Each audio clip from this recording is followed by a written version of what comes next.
लश्कर के मुख्यालय को तबाह किया, जैश का हेडक्वार्टर उड़ाया, मसूद अजहर का मदरसा भी उड़ाया, हाफिज सईद का ठिकाना मिट्टी में मिलाया, भारत के हमले से पाकिस्तान बिलबिलाया, आतंक के कई ठिकाने ध्वस्त, चुन चुन कर मारे गए आतंकी।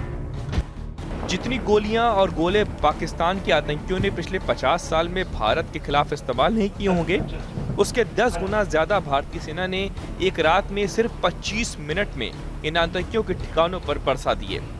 लगा डाली आग, जिंदा जला डाले आतंकी। पहलगाम के एक एक आंसू का बदला एक एक आतंकी की मौत से लिया।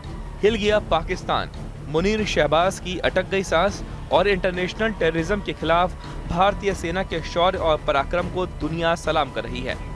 पाकिस्तान में घुस कर लिया पहलगाम का बदला। पाकिस्तान के आतंकी ठिकानों पर आसमान से भारत ने ऐसी मौत बरसाई कि 9 आतंकी ठिकाने मिट्टी में मिला दिए। भारत के सामने से पाकिस्तान की जान निकल गई, क्योंकि पाकिस्तान ने कभी सपने में नहीं सोचा था कि भारत बहावलपुर और मुरीदके के आतंकी ठिकानों पर कभी हमला भी कर सकता है। इस हमले को ऑपरेशन सिंदूर का नाम दिया गया और तीनों सेनाओं ने मिलकर इसे अंजाम दिया। सेना की यह कार्रवाई रात करीब 1:30 बजे की गई और इसका मकसद आतंकियों के लॉन्च पैड्स और हथियारों के भंडार को तबाह करना था। भारत ने पाकिस्तान के नागरिक इलाकों को निशाना नहीं बनाया और न ही पाकिस्तान के सैन्य प्रतिष्ठान या फिर दूसरे प्रतिष्ठानों को भी निशाना नहीं बनाया। भारतीय वायुसेना के मिराज 2000 और सुखोई 30 MKI जैसे एडवांस फाइटर जेट्स ने बहावलपुर, कोटली और मुजफ्फराबाद समेत 9 क्षेत्रों को निशाना बनाया। भारतीय सेना ने इस बार पहली बार पाकिस्तान के बहावलपुर और पीओके के मुरीदके में मौजूद आतंकी अड्डों पर मिसाइलें गिराई।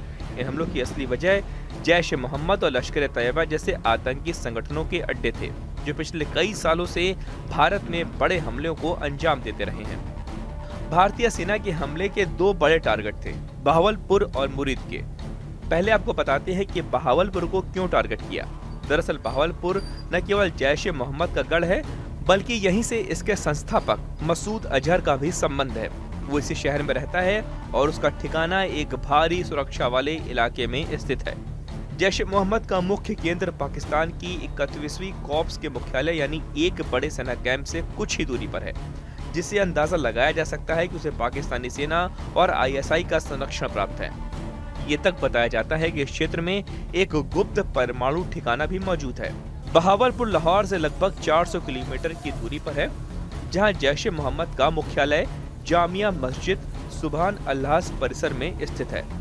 ये परिसर 18 एकड़ में फैला है और जैश ए मोहम्मद के लिए भर्ती, फंडिंग और ट्रेनिंग का केंद्र है। 2011 तक यहाँ एक साधारण इमारत थी, लेकिन 2012 के बाद इसे एक आतंकवादी ट्रेनिंग सेंटर में तब्दील कर दिया गया। मसूद अजहर भारत का मोस्ट वांटेड आतंकवादी है। मसूद अजहर का जन्म 1968 में हुआ।